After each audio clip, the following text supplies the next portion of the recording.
ಕೋಲಾರದಲ್ಲಿ ನಾನು ಇವತ್ತೇ ನಿಮ್ಗೊಂದು ಮಾತು ಹೇಳ್ತೀನಿ ಕೇಳಿ, ಭವಿಷ್ಯ ಹೇಳ್ತೀನಿ ತಿಳ್ಕೊಬೇಡಿ. ಯಾವ ಕಾರಣಕ್ಕೂ ಸಿದ್ದರಾಮಯ್ಯ ಕೋಲಾರದಿಂದ ನಿಲ್ಲೋದಿಲ್ಲ. ಡ್ರಾಮಾ ಮಾಡ್ತಾ ಇದ್ದಾರೆ, ಮೈಸೂರಿಗೆ ಬರೋಕ್ಕೆ ಪ್ರಯತ್ನ ಮಾಡ್ತಾರೆ ಹೊರತು ಕೋಲಾರದಲ್ಲಿ ನಿಂತ್ಕೊಂಡ್ರೆ ಅವ್ರ ಮನೆಗೆ ಹೋಗೋದು ನಿಶ್ಚಿತ ಅನ್ನೋದು ಅವ್ರಿಗೂ ಗೊತ್ತಿದೆ. ಆದರೂ ರಾಜಕೀಯ ದೊಂಬರಾಟ ನಾಟಕ ಮಾಡ್ತಾ ಇದ್ದಾರೆ. ನನ್ನ ಪ್ರಕಾರ ಅವರಲ್ಲಿ ನಿಲ್ಲೋದಿಲ್ಲ. ಅವರು ವಾಪಸ್ ಮೈಸೂರಿಗೆ ಹೋಗಿ ನಿಲ್ಲೋ ಪ್ರಯತ್ನ ಮಾಡಬಹುದು. ಅವಾಗ ನಾವು ಯಾವ ರೀತಿ ಸ್ಟ್ರಾಟಜಿ ಮಾಡಬೇಕು. ಸಿದ್ದರಾಮಯ್ಯನವರು ಕೂಡ ಮಾತನಾಡಿದ್ದು, ನನ್ನಿಷ್ಟ ಬಂದ ಕಡೆ ನಾನು ಕಂಟೆಸ್ಟ್ ಮಾಡ್ತೀನಿ, ಅವ್ರಿಗೆ ಯಾಕ್ರಿ ಅದು ಅಂತ ಯಡಿಯೂರಪ್ಪನವರ ಮೇಲೆ ಸಿಡಿಮಿಡಿಗೊಂಡ್ರು.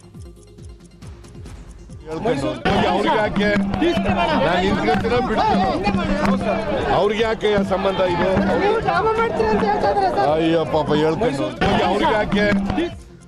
ಇನ್ನು DKಶಿ ಅವರ ಪಾರ್ಟಿ ವಿಷಯ ಅವರದ್ದು, ನಮ್ಮ ಪಾರ್ಟಿ ವಿಷಯ ನಮ್ಮದು ಅಂತ ಗರಂ ಆದ್ರು. ಅವ್ರು ಹೇಳಿದ್ದಾರೆ, ಹೈಕಮಾಂಡ್ ಏನ್ ತೀರ್ಮಾನ ಮಾಡ್ತಾರೋ ನಾವು ಒಪ್ಕೋತೀವಿ ಅಂತ ಹೇಳಿದ್ದಾರೆ. ಒಂದು ಚರ್ಚೆ ಮಾಡ್ತೀವಿ, ಅಭಿಪ್ರಾಯ ಕೇಳ್ತೀನಿ, ಆಮೇಲೆ ತೀರ್ಮಾನ ಮಾಡ್ತೀವಿ. ಅವ್ರ ಪಾರ್ಟಿ ಅವ್ರದ್ದು, ನಮ್ಮ ಪಾರ್ಟಿ ಅವ್ರನ್ನ ನಾವು ಸೋಲ್ತೀವಿ, ಅವ್ರು ನಮ್ಮ ಪ್ರಯತ್ನ ಮಾಡ್ತೀವಿ. ಕೋಲಾರದಲ್ಲಿ ಸಿದ್ದರಾಮಯ್ಯ ನಿನ್ನೆ ಶಕ್ತಿ ಪ್ರದರ್ಶನವನ್ನು ಮಾಡಿದ್ರು. ಕರ್ನಾಟಕದಲ್ಲಿ ಕಾಂಗ್ರೆಸ್ ಪರವಾದಂಥ ಗಾಳಿ ಬೀಸಲಿಕ್ಕೆ ಪ್ರಾರಂಭವಾಗಿದೆ. ಹೀಗಾಗಿ ಬಿಜೆಪಿಯವರು ನರೇಂದ್ರ ಮೋದಿ ಅವರನ್ನ ವಾರಕ್ಕೊಮ್ಮೆ ಕರೆಸ್ತಾ ಇದ್ದಾರೆ. ನರೇಂದ್ರ ಮೋದಿ ಕರ್ನಾಟಕದಲ್ಲಿ ಬಿಜೆಪಿಗೆ ಮತ್ತೊಮ್ಮೆ ಅಧಿಕಾರ ಕೊಡಿಸ್ತಾರೆ ಎಂಬ ಭ್ರಮೆಯಲ್ಲಿದ್ದಾರೆ.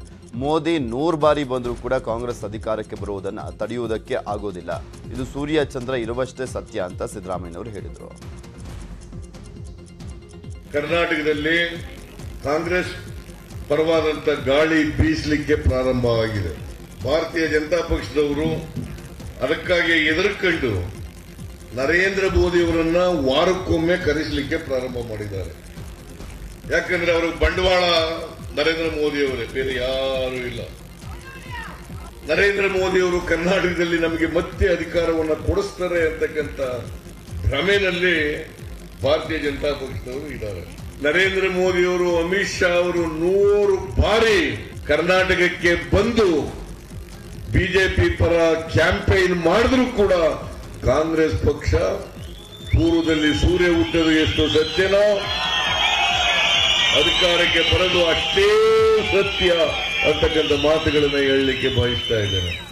ಕರ್ನಾಟಕದಲ್ಲಿ ಬಿಜೆಪಿ ಹಾಲಿ ಶಾಸಕರೇ ಕಾಂಗ್ರೆಸ್ ಸೇರ್ಲಿಕ್ಕೆ ರೆಡಿಯಾಗಿದ್ದಾರೆ ಎಂದಿದ್ದಂಥ DK ಶಿವಕುಮಾರ್ಗೆ CT ರವಿ ತಿರುಗೇಟನ್ನು ಕೊಟ್ಟಿದ್ದಾರೆ. ಬಿಜೆಪಿ ಸೇರ್ಲಿಕ್ಕೆ ಕಾಂಗ್ರೆಸ್ನವರು ತುದಿಗಾಲ ಮೇಲೆ ನಿಂತಿದ್ದಾರೆ. ನಾವು ಯಾರನ್ನು ತಗೋಬೇಕು, ಯಾರನ್ನ ಬಿಡಬೇಕು ಅಂತ ಸೆಲೆಕ್ಟ್ ಮಾಡಿ ತಗೋತೀವಿ ಅಂತ ಹೇಳೋದು.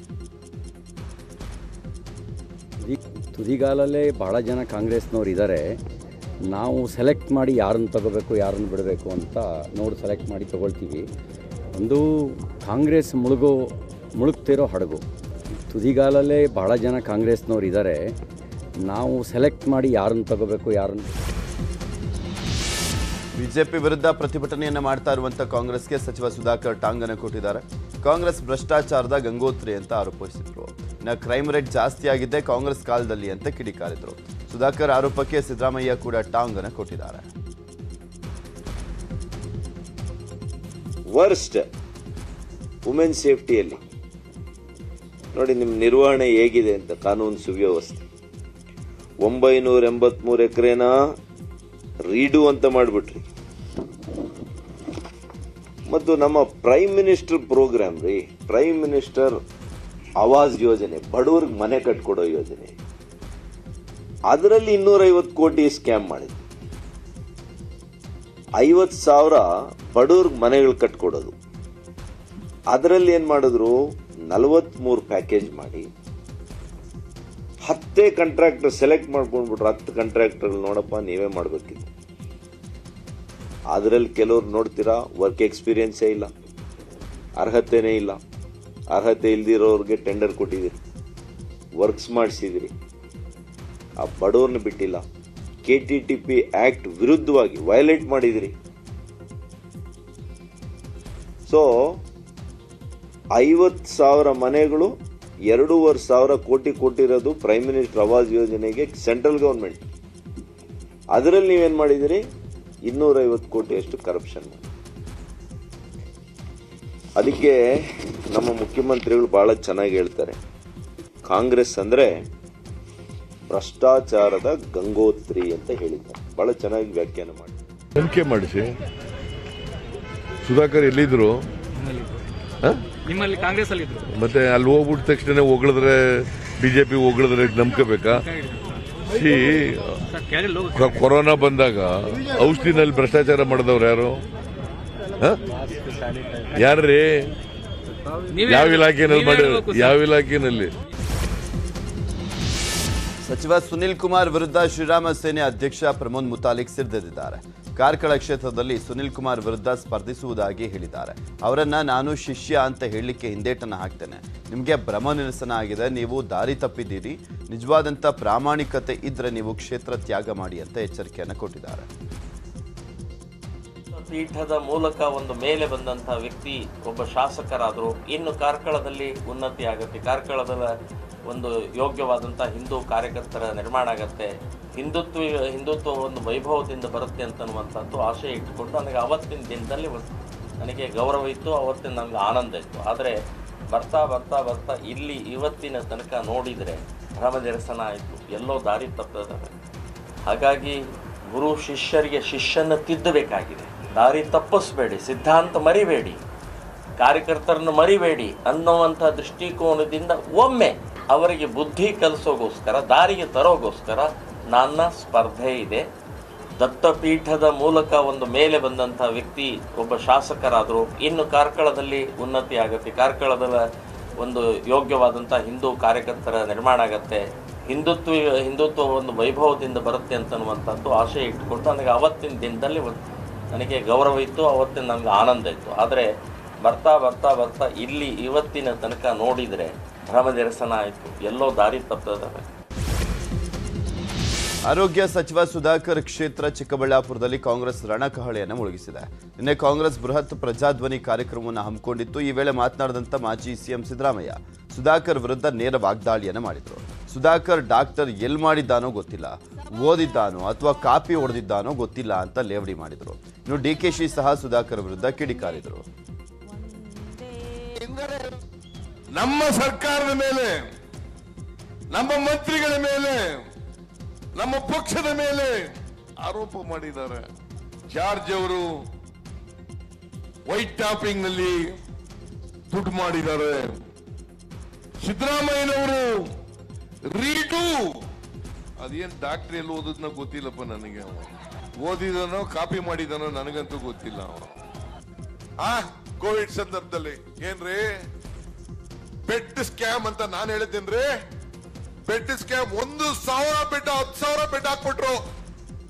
ಒಬ್ದು ಮಲಗ್ಲಿಲ್ವಲ್ಲ ಹೋಗಿ ಕೊನೆಗೆ ಹಾಸ್ಪಿಟ್ಲ್ಗಳಲ್ಲಿ ಸೇರ್ಸ್ಬೇಕಾರೆ ಕೊನೆಗೆ ಬೆಡ್ ತಗೋಬೇಕಾದ್ರೆ ಲಂಚ್ ಹಾಕೊಡುವಂತ ಪರಿಸ್ಥಿತಿ ಬಂದ್ಬಿಡ್ತು. ಈ ಕೊರೋನಾ ಔಷಧಿಗಳು ತೆಗೆದುಕೊಡ್ಬೇಕಾದ್ರೆ 200% 300% ಕಮಿಷನ್. ಇದು ನಾವ್ ಹೇಳಿದ್ವಾ? ಸೆಂಟ್ರಲ್ ಗವರ್ಮೆಂಟ್ ಅವರೇ ಬಿಡುಗಡೆ ಮಾಡಿದಂತ ಪತ್ರದಲ್ಲಿ ಹೇಳಿದ್ದಾರೆ. ಕರ್ನಾಟಕ ರಾಜ್ಯ ಟ್ಯಾಬ್ಲೋ ವಿಚಾರಕ್ಕೆ ಕಾಂಗ್ರೆಸ್ಗೆ ಸಿಎಂ ಬೊಮ್ಮಾಯಿ ತಿರುಗೇಟನ್ನು ಕೊಟ್ಟಿದ್ದಾರೆ. ಆಹಾ, ಕೆಪಿಸಿಸಿ ಅಧ್ಯಕ್ಷರದ್ದು ಏನ್ ಆರ್ಭಟ. 2009ರಲ್ಲಿ UPA ಇದ್ದಾಗ ನಾವು ಟ್ಯಾಬ್ಲೋವನ್ನು ಕಳಿಸಿದ್ವಿ.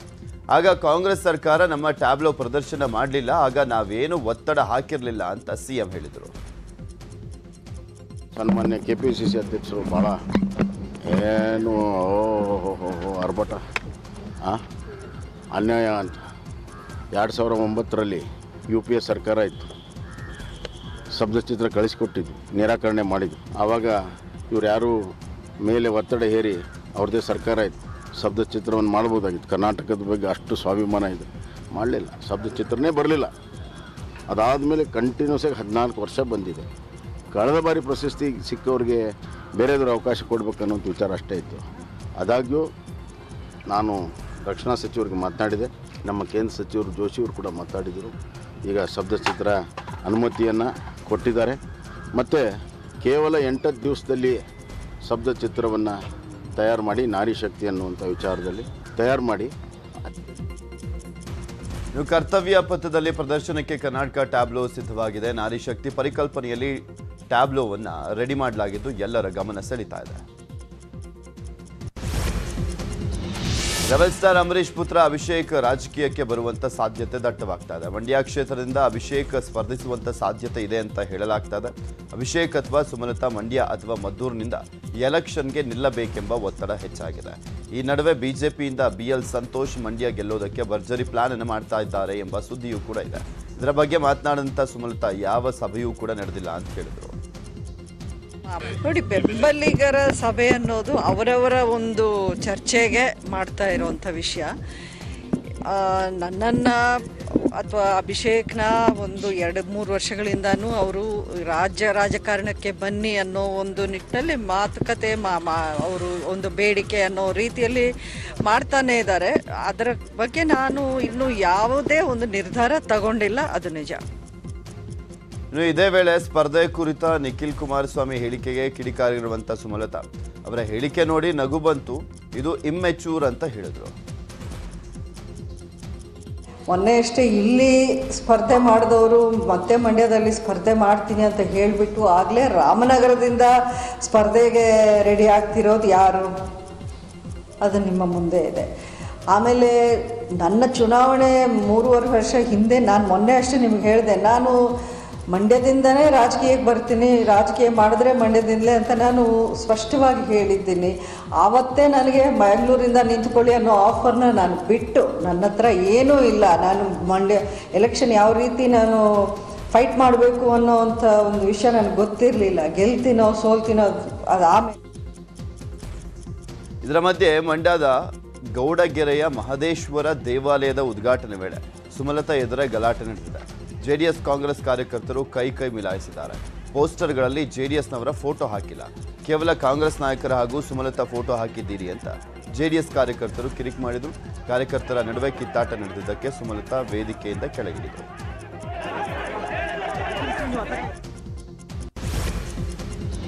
ಉತ್ತರ ಕರ್ನಾಟಕ ಭಾಗದಲ್ಲಿ ಜೆಡಿಎಸ್ ಪಂಚರತ್ನ ಯಾತ್ರೆ ಭರ್ಜರಿಯಾಗಿ ಸಾಗ್ತಾ ಇದೆ. ಸದ್ಯ ಬಾಗಲಕೋಟೆಯ ಕೆರೂರ ಪಟ್ಟಣ ತಲುಪಿದ್ದು ಭರ್ಜರಿ ರೋಡ್ ಶೋ ನಡೆಸಲಾಗ್ತಾ ಇದೆ. HDK ಅಭಿಮಾನಿಯೊಬ್ಬ ಎದೆಯ ಮೇಲೆ ಕುಮಾರಸ್ವಾಮಿ ಭಾವಚಿತ್ರ ಹಚ್ಚೆಯನ್ನು ಹಾಕಿಸಿಕೊಂಡು ಗಮನವನ್ನು ಸೆಳೆದಿದ್ದಾರೆ.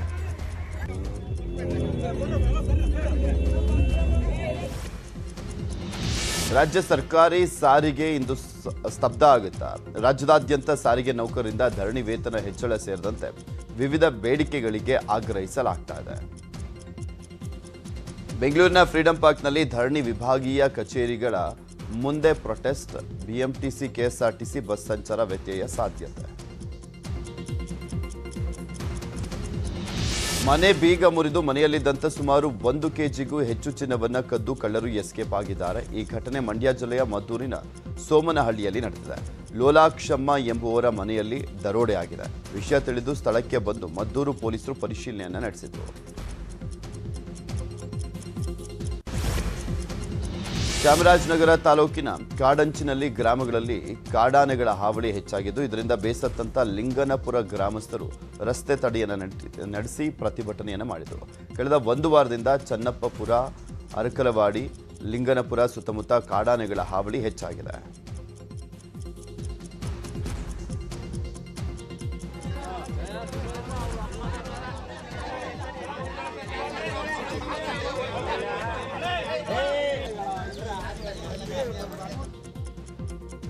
ಮನೆ ಮುಂದೆ ಕಟ್ಟಿದ್ದಂಥ ನಾಯಿ ಮೇಲೆ ಚಿರತೆ ದಾಳಿಯನ್ನು ಮಾಡಿದಂಥ ಘಟನೆ ರಾಮನಗರ ಜಿಲ್ಲೆಯ ರಾಂಪುರದಲ್ಲಿ ನಡೆದಿದೆ. ಗೋವಿಂದರಾಜು ಎಂಬುವರ ಮನೆ ಮುಂದೆ ಮಲಗಿದ್ದಂಥ ನಾಯಿ ಮೇಲೆ ಚಿರತೆ ದಾಳಿಯನ್ನು ಮಾಡಿದೆ. ಆದರೆ ಚಿರತೆಯಿಂದ ತಪ್ಪಿಸಿಕೊಳ್ಳುವಲ್ಲಿ ನಾಯಿ ಯಶಸ್ವಿಯಾಗಿದೆ.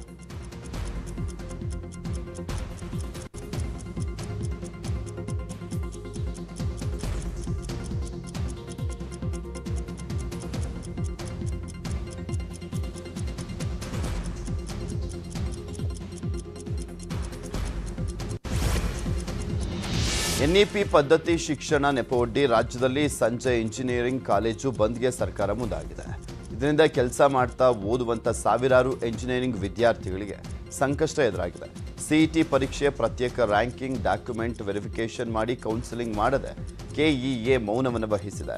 BMS ಸಂಜೆ ಇಂಜಿನಿಯರಿಂಗ್ ಕಾಲೇಜಿನಲ್ಲಿ ಈ ವರ್ಷ ಅಡ್ಮಿಷನ್ ಸ್ಥಗಿತವಾಗಿದ್ದು 500 ವರ್ಕಿಂಗ್ ಸ್ಟೂಡೆಂಟ್ಸ್ಗಳು ಸರ್ಕಾರದ ವಿರುದ್ಧ ಆಕ್ರೋಶವನ್ನು ವ್ಯಕ್ತಪಡಿಸ್ತಾ ಇದ್ದಾರೆ. ಕಾಲೇಜೇ ಇಲ್ಲ, AICTE ಅವ್ರು ಕ್ಲೋಸ್ ಮಾಡಿಬಿಟ್ಟಿದ್ದಾರೆ ಅಂತೇಳಿ ನಮಗೆ ರಾಂಗ್ ನ್ಯೂಸ್ ಕೊಟ್ಟರು. ಅದು ಕಂಪ್ಲೀಟ್ಲಿ ರಾಂಗ್ ನ್ಯೂಸ್ ಅದು. ಫಸ್ಟ್ ಅದಾದ್ಮೇಲೆ ಏನು ಮಾಡಿದ್ವಿ ನಾವು, ಮತ್ತೆ ಇಲ್ಲಿಗೆ ಬಂದ್ವಿ. AICTE ಅವ್ರು ಆ ಥರ ಹೇಳಿಲ್ಲ, 4 ವರ್ಷ ಅಂತ ಹೇಳಿರೋದು. ನೀವು ಡ್ಯೂರೇಷನ್ನ ಜಾಸ್ತಿ ಮಾಡಿ, ಕ್ವಾಲಿಟಿ ಆಫ್ ಎಜುಕೇಷನ್ನ ಕೊಡಿ, ಡೇ ಕಾಲೇಜ್ವರೆಗೂ ಈವ್ನಿಂಗ್ ಕಾಲೇಜ್ವರೆಗೂ ಡ್ಯೂರೇಷನ್ ಜಾಸ್ತಿ ಮಾಡಿ ಕ್ವಾಲಿಟಿ ಎಜುಕೇಷನ್ ಕೊಡಿ ಅಂತ ಹೇಳಿರೋದು. ಅದನ್ನ ಅವ್ರಿಗೆ ಕ್ಲಾರಿಟಿ, ಅವ್ರಿಗೂ ಗೊತ್ತಿಲ್ಲ ಉನ್ನತ ಶಿಕ್ಷಣ. ಧಾರವಾಡದ ಹೆಬ್ಬಳ್ಳಿಯಲ್ಲಿ ನಡೆದಂಥ ಕಬಡ್ಡಿ ಪಂದ್ಯಾವಳಿಯಲ್ಲಿ ಪರಿಷತ್ ಸಭಾಪತಿ ಬಸವರಾಜ ಹೊರಟ್ಟಿ ಕಬಡ್ಡಿ ಆಟ ಆಡುವ ಮೂಲಕ ಕ್ರೀಡಾಕೂಟಕ್ಕೆ ಚಾಲನೆಯನ್ನು ಕೊಟ್ಟರು. ವೇಳೆ ಮಾತನಾಡಿದಂಥ ಹೊರಟ್ಟಿ, ನಾನು ರಾಷ್ಟ್ರ ಮಟ್ಟದಲ್ಲಿ ಕಬಡ್ಡಿ ಆಡಿದ್ದೇನೆ, ಜೈಪುರಕ್ಕೆ ಹೋಗಿ ನಾನು ಕಬಡ್ಡಿಯಲ್ಲಿ ಕೈ ಮುರಿದುಕೊಂಡು ಬಂದಿದ್ದೆ ಅಂತ ಹಳೆ ನೆನಪುಗಳನ್ನು ಮೆಲುಕು ಹಾಕಿದ್ರು. ನಾನು ರಾಷ್ಟ್ರ ಮಟ್ಟದಲ್ಲಿ ಕಬಡ್ಡಿ ಆಡೀನಿ, 2 ಸರಿ ಯೂನಿವರ್ಸಿಟಿ ಬ್ಲೂ ಇದ್ದೆ, ಎಷ್ಟೋ ವರ್ಷದ ನೆನಪಾಗಿದೆ. ನಾವೆಲ್ಲ ಗ್ರೌಂಡ್ನಾಗಿದ್ದೆ. ಜೈಪುರಕ್ಕೆ ಹೋಗಿ ನಾನು ಕಬಡ್ಡಿ ಕೈ ಮುರ್ಕೊಂಡು ಬಂದಿದ್ದೆ.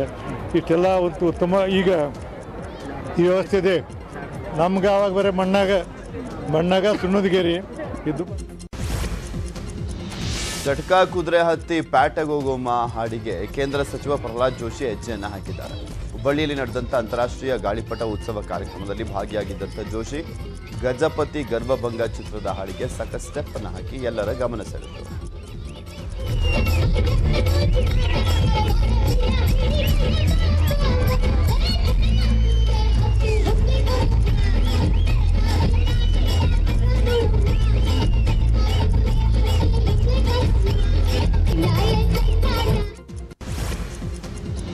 ಮಾಧವ ದೇವರ ವರ್ಧಂತಿ ಉತ್ಸವ ಪ್ರಯುಕ್ತ ತುಂಗಾ ಆರತಿ ಹಾಗೂ ತೆಪ್ಪೋತ್ಸವ ನಡೆಯಿತು. ಶಿವಮೊಗ್ಗದ ತೀರ್ಥಹಳ್ಳಿಯ ತುಂಗಾ ನದಿಯಲ್ಲಿ ರಾಮೇಶ್ವರ, ಕಲ್ಲಾರೆ ಗಣಪತಿ ಹಾಗೂ ಮಾಧವ ದೇವರ ತೆಪ್ಪೋತ್ಸವ ಅದ್ದೂರಿಯಾಗಿ ನಡೆಯಿತು. ತೆಪ್ಪೋತ್ಸವಕ್ಕೆ ಸಾವಿರಾರು ಭಕ್ತರು ಸಾಕ್ಷಿಯಾದರು.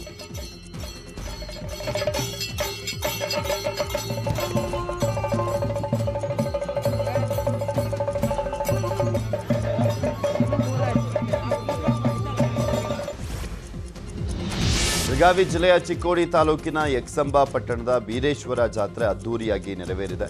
ಲಕ್ಷಾಂತರ ಭಕ್ತರ ಸಮ್ಮುಖದಲ್ಲಿ ಪಲ್ಲಕ್ಕಿ ಉತ್ಸವ ನಡೆದಿದ್ದು ತೆಂಗಿನಕಾಯಿ, ಕಾರಿಕ, ಭಂಡಾರ ಎರಚಿ ಭಕ್ತರು ತಮ್ಮ ಹರಕೆಗಳನ್ನು ಪೂರೈಸಿದರು. ಮಂದಿರದ ಮುಖ್ಯ ದ್ವಾರಕ್ಕೆ ಸುಮಾರು 1,00,000ಕ್ಕೂ ಹೆಚ್ಚು ತೆಂಗಿನಕಾಯಿಗಳನ್ನು ಎಸೆದು ಹರಕೆಯನ್ನು ಸಲ್ಲಿಸಿದರು. RIL ಅಧ್ಯಕ್ಷ ಮುಕೇಶ್ ಅಂಬಾನಿಯವರ ಪುತ್ರ ಅನಂತ್ ಅಂಬಾನಿಯವರು ಅಸ್ಸಾಂನಲ್ಲಿರುವಂತಹ ಕಾಮಾಖ್ಯ ದೇಗುಲಕ್ಕೆ ಭೇಟಿಯನ್ನು ನೀಡಿ ವಿಶೇಷ ಪೂಜೆಯನ್ನು ಸಲ್ಲಿಸಿದರು. ಮುಂಬೈನಿಂದ ವಿಶೇಷ ವಿಮಾನದಲ್ಲಿ ಗುವಾಹಟಿಗೆ ಆಗಮಿಸಿದಂಥ ಅನಂತ್ ಅಂಬಾನಿ ಕಾಮಾಖ್ಯ ದೇವಿಗೆ ಪೂಜೆಯನ್ನು ಸಲ್ಲಿಸಿದರು.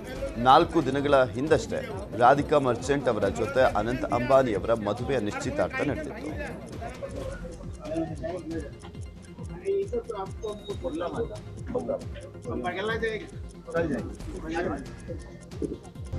Welcome back. ಉಳಿದ ಸುದ್ದಿಗಳನ್ನು ಒಂದೊಂದಾಗಿ ನೋಡ್ತಾ ಹೋಗೋಣ. ವಿಮಾನದಲ್ಲಿ ಸಹ ಪ್ರಯಾಣಿಕರ ಮೇಲೆ ಶಂಕರ್ ಮಿಶ್ರಾ ಮೂತ್ರ ಮಾಡಿದಂಥ ಘಟನೆ ಮಾಸುವ ಮುನ್ನವೇ ವಿಮಾನದಲ್ಲಿ ಮತ್ತೊಂದು ದುರ್ಘಟನೆ ನಡೆದಿದೆ. ದೆಹಲಿ ಹೈದರಾಬಾದ್ ನಡುವೆ ಸಂಚರಿಸುವಂತಹ ಸ್ಪೈಸ್ ಜೆಟ್ ವಿಮಾನದಲ್ಲಿ 2 ಪ್ರಯಾಣಿಕರು ಗಗನಸಖಿ ಜೊತೆ ಅಸಭ್ಯವಾಗಿ ವರ್ತಿಸಿದ್ದಾರೆ. ಅಶಿಸ್ತು ಮತ್ತು ಅನುಚಿತ ವರ್ತನೆ ತೋರಿದ ಹಿನ್ನೆಲೆಯಲ್ಲಿ 2ರನ್ನು ಕೂಡ ಕೆಳಗೆ ಇಳಿಸಲಾಗಿದೆ.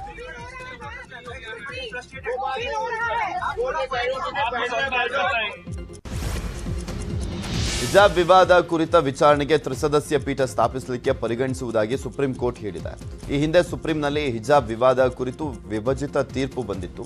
ಅದರ ವಿರುದ್ಧ ಮೇಲ್ಮನವಿ ಸಲ್ಲಿಸಲಾಗಿದ್ದು ವಿಚಾರಣೆಗೆ ತ್ರಿಸದಸ್ಯ ಪೀಠವನ್ನು ಸ್ಥಾಪಿಸಲಿಕ್ಕೆ ಪರಿಗಣಿಸುವುದಾಗಿ ಸುಪ್ರೀಂ ಕೋರ್ಟ್ ಹೇಳಿದೆ.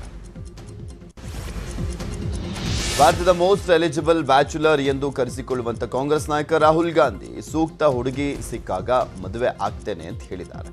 ಮದುವೆಗೆ ನನ್ನ ವಿರೋಧ ಇಲ್ಲ, ನನ್ನ ನಿರೀಕ್ಷೆಗೆ ತಕ್ಕನಾದಂಥ ಸೂಕ್ತ ಹುಡುಗಿ ಸಿಕ್ಕರೆ ವಿವಾಹವಾಗ್ತೇನೆ ಅಂತ ಹೇಳಿದ್ದಾರೆ. ರಾಷ್ಟ್ರೀಯ ಹೆದ್ದಾರಿಯಲ್ಲಿ ರೀಲ್ಸ್ ಮಾಡ್ತಾ ಇದ್ದಂಥ ವೈಶಾಲಿ ಚೌಧರಿಗೆ ಉತ್ತರ ಪ್ರದೇಶದ ಗಾಜಿಯಾಬಾದ್ ಟ್ರಾಫಿಕ್ ಪೊಲೀಸರು 17,000 ರೂಪಾಯಿ ದಂಡವನ್ನು ವಿಧಿಸಿದ್ದಾರೆ. ರೀಲ್ಸ್ ಮಾಡಲಿಕ್ಕೆ ವೈಶಾಲಿ ತನ್ನ ಕಾರನ್ನ ಹೆದ್ದಾರಿಯ ಮಧ್ಯದಲ್ಲಿ ನಿಲ್ಲಿಸಿದ್ದಾಳೆ. ಈ ವಿಡಿಯೋ ಸೋಷಿಯಲ್ ಮೀಡಿಯಾದಲ್ಲಿ ವೈರಲ್ ಆಗ್ತಾ ಇದ್ದಂತೆ ಪೊಲೀಸರು 17,000 ರೂಪಾಯಿ ಫೈನ್ ಅನ್ನು ಹಾಕಿ ಸರಿಯಾಗಿ ದಂಡ ಹಾಕಿದ್ದಾರೆ.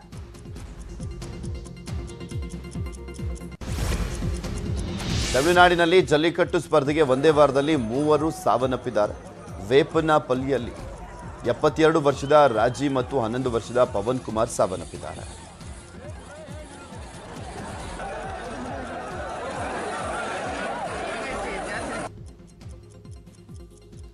ತಮಿಳುನಾಡಿನ ಕಿಲ್ವಿಡಿ ಎಂಬಲ್ಲಿ ದೇವಸ್ಥಾನದ ಉತ್ಸವದ ವೇಳೆ ಕ್ರೇನ್ ಕುಸಿದು 4 ಸಾವಿಗೀಡಾಗಿದ್ದಾರೆ. ಮೆರವಣಿಗೆ ವೇಳೆ ಕ್ರೇನ್ ಕುಸಿದು ಬಿದ್ದಿದ್ದು ಕ್ರೇನ್ ಮೇಲಿದ್ದಂಥ 8 ಮಂದಿ ಪೈಕಿ 4 ಸಾವನ್ನಪ್ಪಿದ್ದಾರೆ.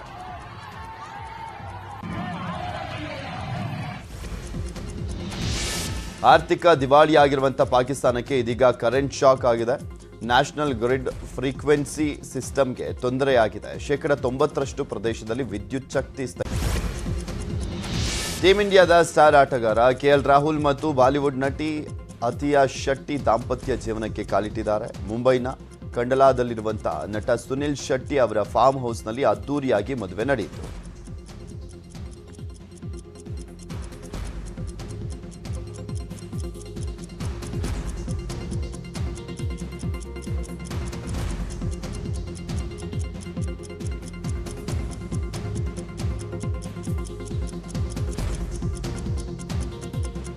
ಇದು ಭಾರತ ನ್ಯೂಜಿಲೆಂಡ್ ವಿರುದ್ಧ 3ನೇ ಹಾಗೂ ಅಂತಿಮ ಏಕದಿನ ಪಂದ್ಯ ಇಂದೋರ್ ಕ್ರಿಕೆಟ್ ಸ್ಟೇಡಿಯಂನಲ್ಲಿ ನಡೆಯಲಿದೆ.